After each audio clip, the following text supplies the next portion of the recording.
It's time to take a ride on the Steelers Afternoon Drive with our co-hosts, Alan Saunders and Zachary Smith.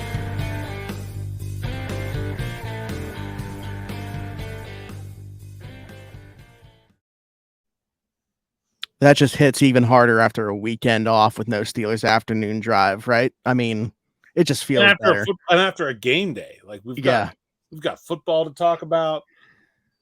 Yeah. Welcome in, everybody, to another episode of Steelers Afternoon Drive. I'm Zachary Smith. That's Alan Saunders. As he just alluded to, we got a ton to talk about today. Let's not waste anybody's time. First things first, though, subscribe, leave us a like, hit that notification bell, leave us a comment, 5-star review if you're listening somewhere else other than YouTube. Alan, we got to start off first thing first with some site news. Somebody else going to be joining the dream team of Pittsburgh Steelers now. Let's talk about it. Super excited. We announced today that Derrick Bell is joining the staff. Derrick is a really, really talented football analyst, a great football mind. He's been writing for All Steelers at Sports Illustrated for, I want to say, a couple of years now, and just a guy who I've gotten to know over the years, and I think is really talented, and we're really excited to have him. I think he's a perfect complement to what Nick and I already do, what we talk about in this podcast, in terms of a guy that can sort of speak the game in the game's own language, but can also speak to the fans and theirs. I think that is the secret sauce here that we have going on, where if we want to sit here and break down X's and O's, we can do that. And if we want to talk about beer and tailgating, we can do that too. And I think he's another guy that just fits exactly the thing that we are here at SteelersNow.com. We want to be the biggest. I don't care about being biggest. I want to be the best. I want to be the site that you don't need to go anywhere else. You can get it all. And I think that sort of hardcore analysis, the film study, the X's and O's, the statistical analysis, it's just hard with Nick and I going 100 miles an hour and writing, 10, 20 stories a day between the two of us. There isn't really time to slow down and do those big picture things. And so I'm really excited to have Derrick on board, and the way that we're going to integrate him into the site, which we haven't announced yet, but is coming. Probably some more announcements coming too. A little tease there. But we got more stuff cooking. We're not done. And I'm really fired up about it. And I think you tweeted the dream team picture. Like, man, yeah. It does feel like we have a really good thing going. I think it's covering all their bases. And I think people are very familiar with Derrick's work. Obviously, he's very focused on the Steelers, but I think he's really going to get into his bag, and you're going to see what he can do around draft time too. I mean, that's where he excels as well. So that's obviously quite a ways away, but I'm super excited that Derrick's joining on, and yeah, like you said, we were having some fun with it on X earlier today with the announcement of him joining. That's going to take forever for me to actually start. Yeah, I'm giving it like at least a year before I actually even attempt to call it X. Like I'm calling it Heinz Field band. Oh, there you go. Yeah, wavelength of it's Twitter to me. It's going to be Twitter to me. I have an out, because as long as twitter.com still works, then I feel like it's not incorrect to call it Twitter, even if that's not what they want to be called. Since when do I care what anybody wants to be called? I mean, people, sure, but companies, it's Twitter to me. Yeah, it took forever for the so if you have apps that are like together in a group, like in a folder type thing that are together, it took forever for that to actually switch from the bird to the X. Like, it just happened for me on my phone like last week. But if I went into the folder, it showed as X. Oh, but I know what you mean. It was the last step. The last living bird. Yeah. So fully gone now. But anyway, let's get into some actual football stuff, I guess, at this point now. I'm assuming that people would like to hear some football talk on this podcast. Well, good news, because we do have a lot for you. Let's give a little bit of a rundown with a little bit of a shuffle here. Some injuries obviously happening over the weekend in the preseason game, also in practice, and a little bit of a reshuffle on the back end there with Lavert Hill and Neville Clark coming in, Isaiah Dunn and Duke Dawson, unfortunately, finding their way out. I would say Duke Dawson, probably the most well-known name out of there. I mean, it's at one point was getting some reps in the slot with ones. But yeah, give us a little bit of a rundown there with the cornerback reshuffling. Yeah, and then yesterday as well, Chappelle Russell waived injury. Oh, yes. Yep. And Forrest Ryan signed. So really, Russell and Dawson were both injured in the preseason game. Russell was covering a kick. Dawson was a very obvious one in the back of the end zone, defending a pass, and came down on the foot of the wide receiver and landed awkwardly. So two guys that I thought were having really good camps that I thought maybe were not necessarily going to make this team, but to me were kind of locks to be practice squad guys and easy call up options if this team had injury problems. Like I think I'm not sure that Duke Dawson was going to make the team, but if you go into this year and like maybe Patrick Peterson, has a hamstring, he's going to be out for a couple weeks. Like that's an easy guy they could have called up and plug and play and been very comfortable with. The same thing again with Chappelle Russell in a position where you have some older guys like Quan Alexander and Landon Roberts at linebacker, like really felt like easy depth for this team. Both of those guys lost for the season because they were waived injured. There is like some technical process that they can come back if they reach an injury settlement, and then 6 weeks after the length of their injury settlement, they can come back. Still did that with Master Teague last year. If you remember, they brought him back at the very end of the year, but it's not usually the way things go. Usually if you get waived injured, you're either actually out for the year or you are going to be cut by the Steelers and some other team will pick you up, but not the Steelers. So tough luck for those guys. Tough break. That is the downside of preseason football. Get to bring in another group of guys. Lavert Hill, very talented guy, was very highly regarded when he was at Michigan, went undrafted in that COVID year, didn't get a preseason, didn't really catch on anywhere, bounced around from the Chiefs to the Eagles to the Cardinals and the Browns, and there's another one in there I'm missing, I think. I think 5 NFL teams, hasn't played a game, was with the Browns last year in training camp, and he was kind of the Duke Dawson guy for the Browns in training camp last year, where it kind of looked like he might stick, and then he got hurt, ended up being waived with an injury designation, and played in the XFL this spring, where he was an all-XFL guy, played exclusively in the slot, almost exclusively in the slot for the St. Louis Battlehawks, and so Lavert Hill is very clearly your Duke Dawson replacement. I know less about Neville Clark. I know he was in the USFL, and was another one of those 2020 guys, had a cup of tea with the Minnesota Vikings. And but I don't know as much about him or what his background is. I think he's a bigger guy, probably an outside guy. And Forrest Ryan was a guy who played against the Steelers in the preseason for the Colts last year out of Villanova, Waynesboro, Pennsylvania, south central part of the state. Lots of Steelers fans are there. My cousins are from there. It's a small town. It's a cool place. He seems like a cool dude. Special teamer, played a bunch of special teams for the Colts last year. So not only did they lose Chappelle Russell, Dick Kwiatkowski also suffered a shoulder injury in that game, did not practice Sunday. And so the depth there, linebacker, starting to become affected. So he'll backfill some of that. Corner also, Joey Porter Jr. didn't play in the preseason game, just back to practice on Sunday, but did not play in team periods. So still not a guy who I think, as of right now, we would think is probably going to play this Saturday. Maybe that could change as we go through the practice week this week.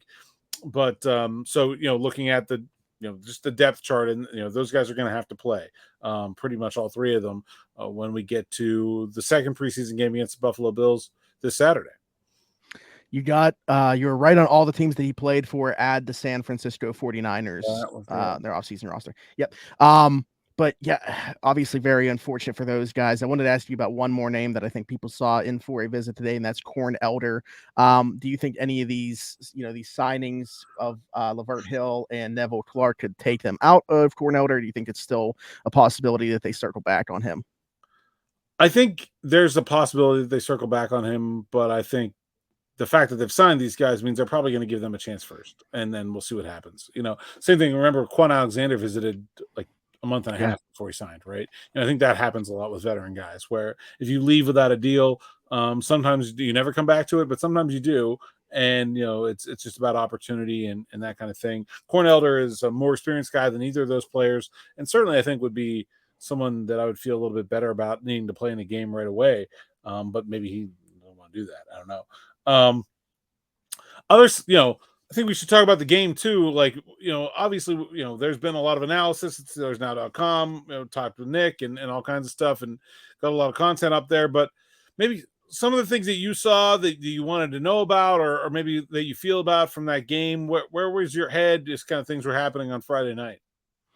So the last time we talked, I don't think that we had a clear picture of how long we were going to see Kenny and the Ones going into that game. I think it was probably actually shortly after we recorded that the report came out that it was going to be one series.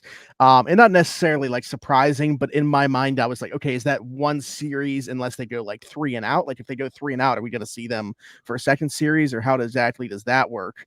But we didn't have to find out because they have a very long drive. Kenny Pickett goes 6 of 7.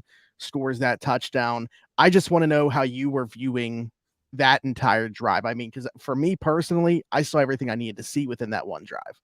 Yeah, I think so too. I think last year Mitch had 2 drives in the first preseason game, but I think Kenny threw for more yards, in just his one this Mhm. year. And so I think it was a very good drive. I think it showed what they needed to show.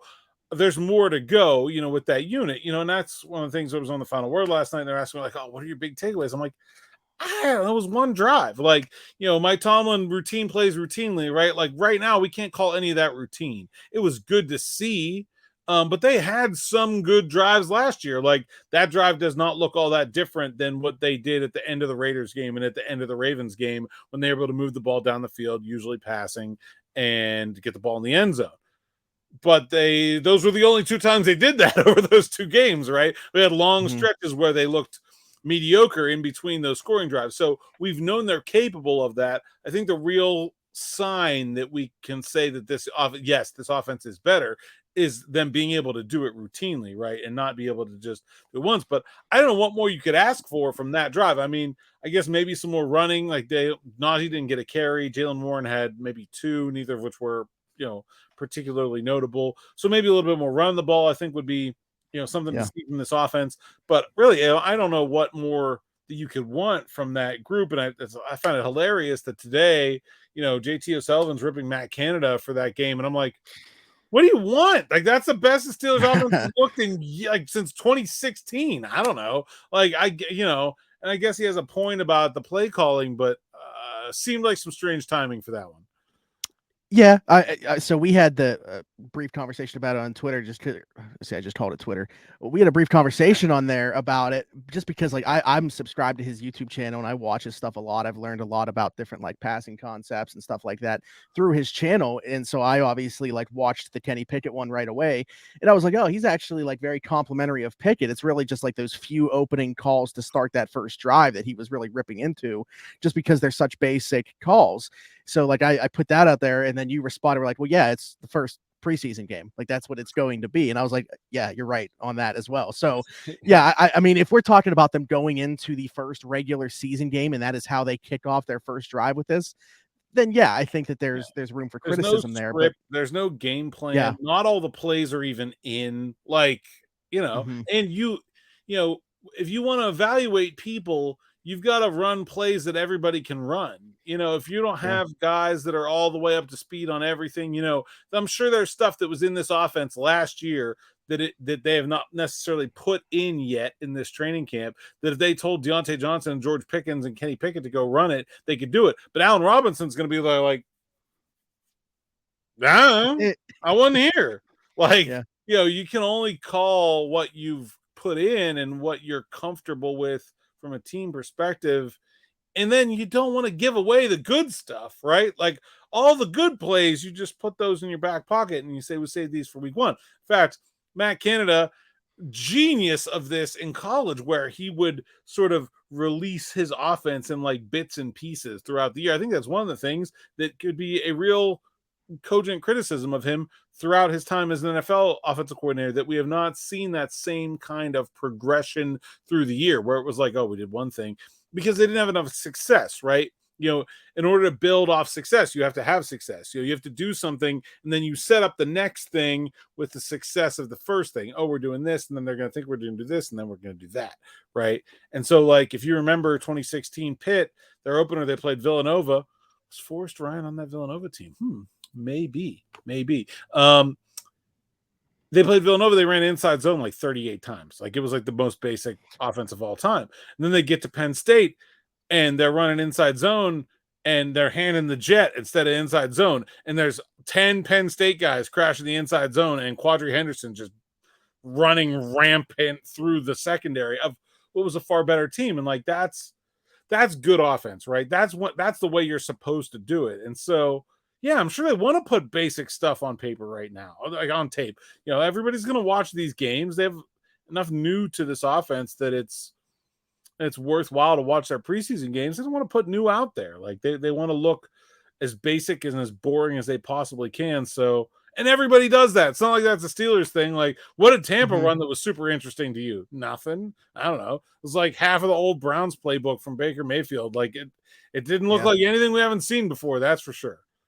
The one team that I haven't gone back and watched their preseason game, but like I was curious about was Baltimore with Todd Monken being in there now, like how different their offense is going to look. I wonder how different it looked in that first preseason game, though. I don't know. I haven't watched that. You, but I did watch the 49ers yesterday, though, and it looked like bland and honestly bad. Like it looked awful. I'm like, that's one of the most innovative, creative offensive minds in football, and their offense looked terrible for large stretches of that game. People are like, "Oh, Trey Lance." I'm like, I don't know. It doesn't look like they're trying to me. Like, yeah. Now it looks like this is the way this is the effort level that is being put into this game plan right here. So I'm not saying Matt Canada is great. I'm just saying I don't know what you could possibly have to quibble with about that performance from week 1 of the preseason. Yeah, this isn't the reason why. Like anybody that's bringing this up as an excuse, or not an excuse, but a reason to pile on Matt Canada is doing it just because of who it is. I feel like at this point. So yeah. I mean, and the defense ran like 4 plays the entire game. So they barely even blitzed. So I don't know. You could levy the same criticism there if you really wanted to. What's TA thinking running the same defense all game? Like, no, it's preseason, man. I do want to talk about the defense and really a couple players specifically on there. I mean, right away, an impact from Quan Alexander, very physical. I think that we saw impact what you expected to see. Yeah. Impact in the press box. Yeah. That's such a bad guy. But obviously leaving his mark on the game very early. I feel like you saw Tampa running back what you needed to see there. Yeah. And he got, did you think that was worth a 15-yard penalty on that? No, and I don't think it would be in a regular season game. I think they're hyper protective in the preseason, and then the standard kind of rolls back from there. But I didn't think it was a good call. I mean, he hit him with his head was lowered like a crown of the helmet penalty, but he didn't hit him with the crown of his helmet. He kind of hit him with his shoulder, like it was off to the side a little bit. I thought it was a good hit. I think the Steelers thought it was a good hit. I think Quan Alexander is going to do that a whole bunch. He's been electric to me. I just love his energy. I'm having a hard time figuring out what people like, why he was available. What, yeah. You kind of start to wonder, like, why is this guy not signed? Like, cause he looks great so far. I can't think of anything that has been a negative and except for maybe that penalty, but I don't even know that I would put that in that category. A couple other players I want to talk about specifically on the defense, though, were some rookies. I thought in limited time, and I didn't even know if we were going to end up seeing him at all. Nick Herbig playing just 13 snaps, obviously very impactful, carrying over, what he's done in training camp. Obviously limited reps to go based off of here, just 13 snaps. But what did you think of his game? Rockstar. He didn't play the whole first half, and I thought maybe he wasn't going to play. And then he came in on like the first snap of the second half and had a sack, and then he blew up a run play, and then he had another sack. I'm like, too good to be playing against scrubs in the second half.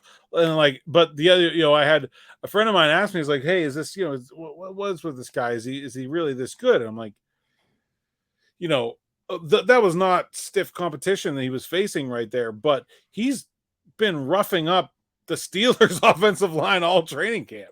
So I think it's just a continuation of what we've seen. He is a very advanced pass rusher, very advanced. Like he can do it, man. I have no doubt in my mind about that. And he can penetrate to break up run plays. The question will be how he fares when they run at him, when he has to set the edge, because he is small. He does have short arms, and that's going to be where he's going to be questioned forever. Can he hold the point of attack against a double team, chip with the tight end? Or is he going to get blown 5 yards off the ball and cave in that whole side of the defense? I think there's a real worry there, but there is no worry about his pass rush ability, man. As soon as he got on the field, he was in the backfield. Like, he's just so fast. Yeah. And then fellow Wisconsin rookie Keeanu Benton, I felt like was very impactful as well. I mean, there was one drive, he just blew up the entire thing on every single play, back to back to back. Every run he just obliterated. Like, whether he made the tackle or not, he obliterated every run. They came out, I thought it was hilarious. The Bucs came out 5 wides and ran like a levels concept, I think, and got a guy open behind the linebacker, and it was like a pretty easy completion. And then they get to 4th down, and they go like 7 guys across the offensive line, maybe even like an 8th guy, add gaps, classic like wing T looking run stuff. And they need 1 yard. And Keeanu Benton just obliterated the entire, like he moved like 3 guys in the offensive line. I don't even know how it's possible. And that play lost yardage. Like, I if you maybe you can spread these Steelers out. I do not think you can run over them. And some of those were against Robert Hainsey, who for the Buccaneers has played quite a bit in his few seasons in the NFL. Guy. I mean, hashtag from here. There you go. Hashtag from here. But Benton did go down with an injury in that game. Didn't practice yesterday. What do we make of that? Yeah, ankle. Mike Tomlin said day to day. He looks fine, so I'm not making too much of it. I guess I can run down the rest of the injury report from Sunday to see if we missed anybody. Mm-hmm. Oh, Nate Herbig got hurt in practice on Sunday, as did Toby and Ndukwe. I don't think. And Ndukwe is a serious. Herbig was being evaluated. Don't know. Kwiatkowski, we talked about Benton. We talked about Dawson. Larry Ogunjobi in an boot on his right foot / ankle. Haven't said what's wrong with it or how long he could be out. He didn't play in the game. Mike Tomlin kind of said after the game that it was minor, but walking boot generally suggests not so minor, so we'll see about that. Trey Norwood's still not back to practice. Joey Porter Jr., John Levette, Keanu Neal limited in practice. DeMonte KZ full practice. That was the injuries. Rest of Sunday's practice was very good. Pads on a 1-day, kind of off day Saturday. Practice Sunday, off day Monday. Didn't really expect it. Mike Tomlin's been going to that well a whole bunch, man. This has been a physical training camp. I think he's set to make sure these guys are ready, and was some solid battles. It was a good practice. Lots of team run, and 2-minute drill at the end where the offense was the winner after the defense was a clear winner in 7 shots, but.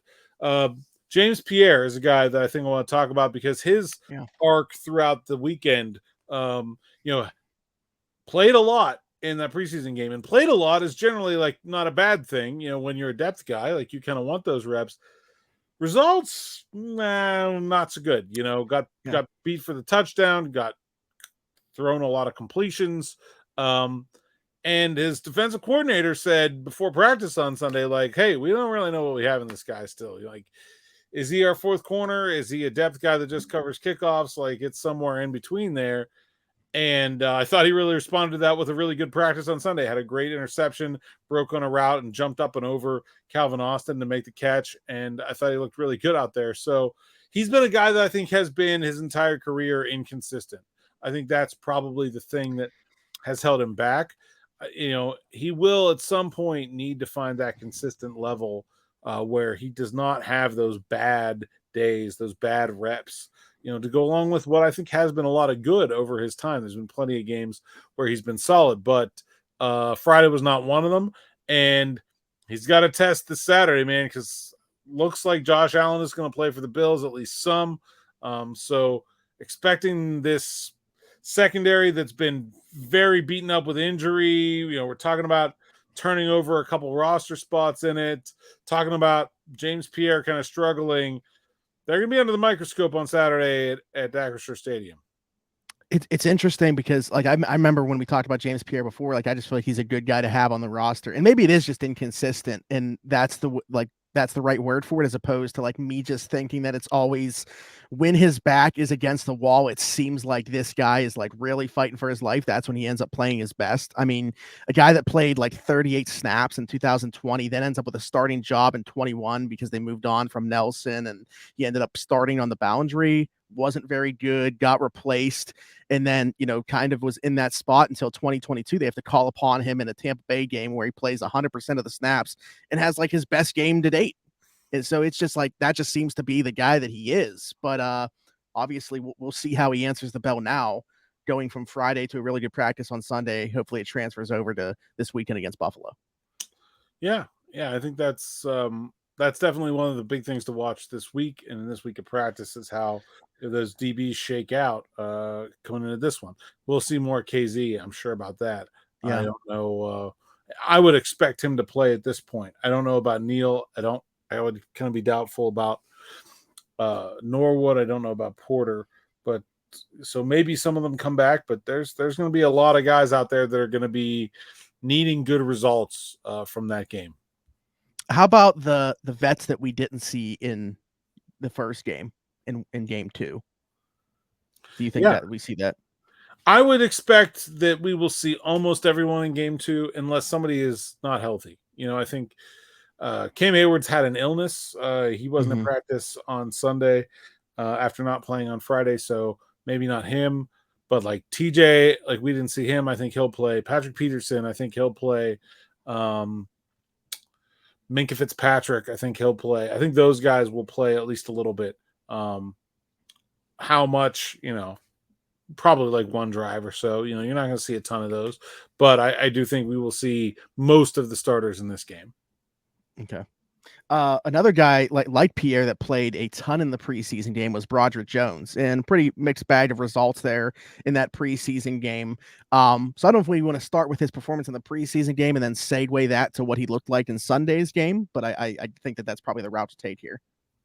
Yeah. So I thought it was, I didn't think it was great, but I didn't think it was awful in the preseason game. It was about what I expected, not going up against great competition, especially Yaya Diaby, who's kind of their best depth edge rusher, got hurt early. I think it was early in the second half. And so it really cut down the kind of available talent for Tampa at that position. So he wasn't going against great opposition. I thought he was just okay. And then he came out and had a great day of practice on Sunday, got to play a little bit with the ones, maybe 1 or 2 reps, not a whole lot, but did to play a little with the ones. And really, I thought looked about his strongest. I think that's the big thing that they need to keep seeing from him is that growth. I don't think he's that close to Dan Moore right now. I really don't. But getting those reps is important for him, and then showing that he can learn from it. I think that's the big thing that will determine how quickly, he can kind of work his way into that starting lineup. Gotcha. Okay. I feel like there was something else I wanted to talk about. Going back to the preseason game, because one of the things that I wanted to see was the camps of Anthony McFarland and Calvin Austin translating to game action. And both those guys scoring touchdown looked very explosive, which we know is going to be the case. Now, it's just one preseason game. I'm not saying, these guys would be huge contributors in the regular season or anything like that. But I think everybody would say it's nice to see their work in training camp translate into a game setting. Yeah, I mean, I wrote not too long ago, it's at the site SteelersNow.com about Calvin Austin being a deep threat, not just this, and we may have talked about that here as well. Not just being this lateral guy, not just this jet sweep guy. We did see that, right? He had 23 yards on 2 jet sweeps. I think we can put the jet sweep hate to bed if he can do that every other carry. But it's not just that, right? Then just, oh man, dude, that video clip, there's like an ISO of him in the corner on that touchdown. And like, he runs like a 4.40 in game with pads, like just like blows by the guy. Like just, that speed is special. You don't get that just anywhere. It is rare and it is valuable, and they are going to use it. They've really been working on that deep ball with him, getting the quarterbacks used to throwing at the angle. Mason Rudolph has always been good at that. He's actually probably the best of their quarterbacks at it. That kind of drop it in the bucket. If you think about his college days throwing to James Washington, very much the same idea. But they need Kenny and Mitch to be comfortable with that as well, because I think that's a different kind of throw that not everybody can do. And that's what he's going to need if he's behind it. He can be 5 yards behind a guy, but if he's 8 inches taller, like, it doesn't matter. He's just going to go up and knock it away if that ball's thrown on a line. It has to have that arc under it and then still be able to lead him where he can run into it. Mason did a great job, but I think that's a part of the offense we have not seen, right? With that just home run. Like, when was the last time the Steelers just took the top off a defense like that? The last one that I remember is like the Thursday night game against Carolina in 2018. Juju had that like 99 yarder. Yeah. Was that like 19 maybe? That was also in 18. Okay, yeah. But even then, like, he was kind of running through guys a little bit. Like I can't even remember, like, just past everybody and gone. Like, that That's hard to do in the NFL, and if you can do it, it really stresses out defenses. You know, if I remember that Raiders game, um, where Henry Ruggs was doing that to the Steelers, and you can Oh, kind of yeah. remember how like scrambled up the rest of the Steelers secondary was because they were so worried about trying not to get beat deep by that guy. Like it's Mhm. not just the ones you complete, it's what it does to the defense that you've shown you can do that. Um, I mean, I love how we criticize like the play calling on 1st and 10, but we're not going to talk about that because it's like a huge new wrinkle to this offense that we've not seen, and it makes it so much more dynamic.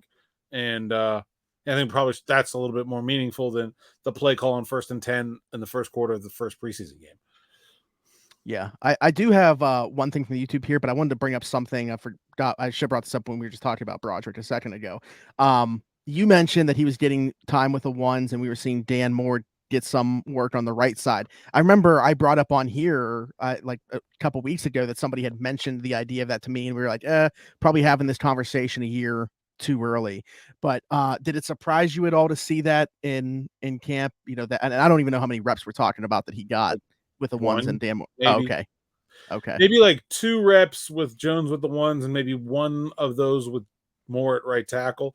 Like, you Yeah. know, I tried to get Mike Tomlin to talk about this yesterday, but he was not forthcoming. But like, look, they just want to see Jones at left tackle with the ones a little bit. They want to see him against Alex Highsmith. And they also like if something does happen with Chooks, that's clearly the plan, right? That Moore Mhm. would go to right tackle and that Broderick Jones would play left tackle. And so it does not hurt to get Dan Moore some reps on the right side and say, hey, you know, you're our plan B here just in case. So we need to get you ready. And also let's see what the young guy can do and give him a chance. So it just because they're doing that, there's a lot of reasons to do that. It does not mean that Broderick Jones is now the starting left tackle. Like, even if they Yeah. do a whole practice of that, I don't think it would really mean anything to me other than that's something they're trying to see. Gotcha. Okay. The thing I wanted to pull from the YouTube for today was somebody asking if the players at all had talked about, and this is like strictly the new additions that have come in via free agency or anything like that. If you've talked to anybody, if you heard any of the players talk about how different this camp has been to, you know, the past ones with other teams. Oh, yeah. Trenton Thompson was great, man. First day he was there, I talked to him. He was like, this is different. Like, we don't do any of this where I came from. Like, it's so much more physical. The Steelers go live more than any other team in the league. They hit each other more than any other team in the league.